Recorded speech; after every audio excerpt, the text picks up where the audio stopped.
और उतना दे भी कौन सकता है जो दूसरे के पास जाओगे लो जरूर लो, लोगों ने लिया है, हम आप क्यों दूबर रहे, हम आप क्यों कमजोर रहे। लेकिन ज्ञान भी लो नहीं यार, ज्ञान क्यों नहीं लेते हो?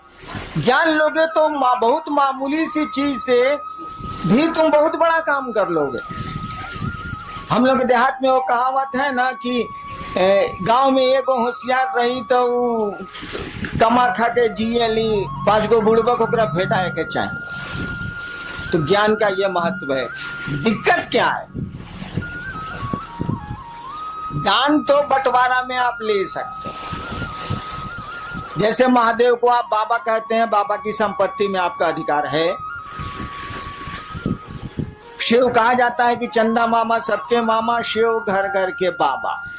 कहावत है ना, चंदा मामा सबके मामा, शिव घर घर के बाबा।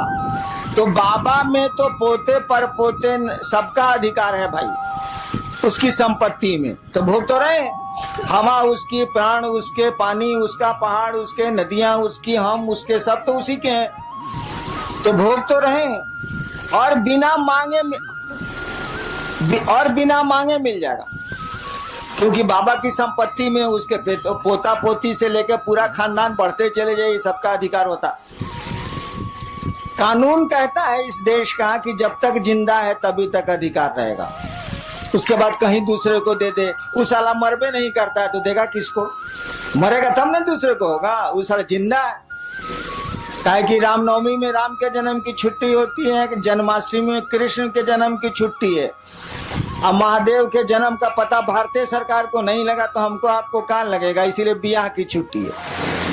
महादेव का बियाह का छुट्टी दे। कहीं बियाह का छुट्टी सुना है आज तक किसी का? किसी भी बड़े से बड़े आदमी के शादी की छुट्टी आपको मिलती हो सरकारी दफ्तरों में? ऐसा सुना कभी? जन्म की मिलती है, पुण्यतिथि की मिलती है जिसमें वो शरीर छोड़ते हैं, पुण्यतिथि भी बहुत कम मिलती है, नहीं के बराबर मिलती है। जन्मदिन की छुट्टी मिलती है, जो हमारे यहाँ भगवान है या हमारे यहाँ जो पूज्य लोग हैं उनको उनके दिनों पर सरकार छुट्टियां देती है। लेकिन बियाह के दिन के छुट्टी मिला लोग है सरकार में, ये कभी सुनने बने रहे वालों नहीं। बियाह के दिन साला बियाह हो गई लोग, कौन बड़का बात। लेकिन महादेव के छुट्टी मिलेला महाशिवरात्रि, वो बियाह के दिन मिलेला। काहे कि साले सरकार कमबख्त सरकार को ही नहीं पता, हमको आपको क्या इतनी बड़ी हस्ती को नहीं पता है कि पैदा कब हुआ था। और जब पैदा ही नहीं हुआ था ये मालूम नहीं है तो मरेगा ही नहीं साला। इसीलिए बाबा आपका जिंदा है, आपको हमको हक है, लेकिन केवाला नहीं मिलने वाला। केवाला तो उसी के नाम से है। दान में एक बाप अपने बेटे को पूरी संपत्ति का पूरा टुकड़ा दे सकता है। 3 बेटे हैं तो 3 हिस्सा कर देगा वो। कहल जाला कि बंटवारा में चाउर अगर धुआ गई बात होकर पानियों बटी, हाँ बटी, चावल का धुआं भी बढ़ता है। ये हम आसमान से सीखा है, धरती पर हम नहीं जानते थे इसको। चावल का धुआं भी बढ़ता है, लेकिन भाई साहब ज्ञान नहीं बढ़ता है। एक बाप अपने बेटे को, अगर 3 बेटे हैं 4 बेटे हैं तो वो 4 टुकड़े कर देगा। बंटवारा के समय चावल और अधन पर चढ़ा हुआ है तो पानी भी बांट देगा वो। लेकिन वह बहुत बढ़िया शिक्षक है तो ज्ञान नहीं बांट सकता है। उसका ज्ञान लेने के लिए उसके बेटों को उससे ज्ञान लेने की मानसिकता में आना होगा, उससे पढ़ना होगा। हम अक्सर एक किस्सा सुनाते हैं, बना के किस्सा सुनाते हैं, कौन किस्सा थोड़े। एक बाप था, उस इलाके का बहुत बढ़िया शिक्षक था, रिटायर कर गया। और जब तक वो शरीर से तंदुरुस्त था अपने बेटों को कहता था, अरे हमसे पढ़ लो, इस इलाका में हमसे बढ़िया मास्टर नहीं है, तुम भी जानते हो कि हमसे बढ़िया मास्टर नहीं है, हमसे पढ़ो। 3 गो बेटा था, 2 गो बड़का बोला तोहरा से पढ़े, हमारे स्कूल में नाम लिखाओ। क्या करेगा बाप, उसने स्कूल में नाम 2 को लिखा दिया। छोटका बोला कि ना बाबूजी हम तोहरे से पढ़े। उसने तो कहा ही था कि हाँ पढ़ो।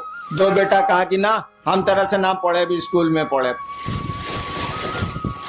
समय बीता, वो रिटायर कर गया, बूढ़ा हो गया। एक दिन सबसे छोटका बेटा हो गया था कलेक्टर, पढ़ा टीचर बढ़िया था, बना दिया उसको, IAS हो गया, वो कलेक्टर हो गया। एक दिन छोटका बेटा आया बाप से मिलने के लिए, तो पीला बत्ती का गाड़ी या अंगरक्षक, बॉडीगार्ड सब था उसके साथ। और दोनों भईवा जो था उससे बड़ा जो नहीं पढ़ा था अपने बाप से, वो दोनों बथान में भैंस को सानी लगा रहा था। सुना कि छोटका भैया आया है, भईवा आया है, तो दोनों आया मिलने के लिए। बगीचा में था, बथान में था, आया मिलने के लिए। तीनों बैठा हुआ था, बूढ़ा जो मास्टर था वो भी बैठा हुआ था, जो तीनों का बाप था। दोनों ने कहा, दोनों बड़े भाई ने बाप से कहा कि बाबूजी तारा ऐसा था बेईमान हमनी का देखबे ना कहीं नहीं। बाप ने कहा क्या बेईमानी की बोलो? कहा कि एकरा के तू कलेक्टर बना देला, हमनी के भैंस चरवा बना देला, तो ऐसे बड़ बेईमानी हुई। वो बूढ़ा आदमी बोला कि देखो बाबू, हमरे पास इतना बीघा जमीन है, छोड़ दो, हम पेंशन से खा लेंगे, हमको जमीन की जरूरत नहीं है। तुम तीनों भाई इस जमीन को बांट लो, हम जमीन का बंटवारा कर देते हैं, संपत्ति का एक एक पाई का बंटवारा कर देते हैं। लेकिन ससुरा बताओ हम ज्ञान का बंटवारा कैसे करें? ये पढ़ना चाहा तो हमने पढ़ा दिया, तुम दोनों ने कहा नहीं पढ़ेंगे तो स्कूल भेज दिया। तुमको बढ़िया शिक्षक नहीं मिला, तुम नहीं पढ़े, भैंस चरा रहे हो। इसने हमसे पढ़ना चाहा, हम थोड़ा बढ़िया से पढ़ाते रहे हैं स्कूलों में, हमने इसको पढ़ा दिया, ये कलेक्टर हो गया, तुम दोनों भैंस चरवा हो गए। तो ज्ञान का बंटवारा हम कैसे कर दें? चलो चावल का पानी हम बांट देते हैं, सब कुछ बांट देते हैं 3 हिस्से में, लेकिन ज्ञान कैसे बांटेंगे यार? ज्ञान कोई लेगा तब न देंगे, ज्ञान तो लेना पड़ता है। सामान तो हम दे देंगे, लीजिए चाहे फेंकिए, लेकिन ज्ञान तो हम दे ही नहीं सकते ना जब तक आप लेना नहीं चाहिएगा, उसको रिसीव करना नहीं चाहिएगा। हम लोगों ने कहा महादेव से दान लेते हैं, ज्ञान का नहीं लेते हैं भाई साहब। ज्ञान लेने के लिए आपको उस महादेव का चेला बनना होगा, शिष्य बनना होगा। और शिष्य बनना होगा इसका माने शिष्य शब्द का अर्थ जानते हैं? जो लोग अंग्रेजी जानते हैं उनको तो आसान है, डिसाइपुल और डिसिप्लिन। डिसिप्लिन शब्द से डिसाइपुल बना है, डिसिप्लिन अनुशासन, डिसिप्लिन शब्द से डिसाइपुल मन शिष्य, डिसिप्लिन शब्द से डिसाइपुल बना है। कहने का अर्थ हुआ कि जो डिसाइपुल है वह अगर गुरु का डिसिप्लिन नहीं मानता है तो डिसाइपुल नहीं है।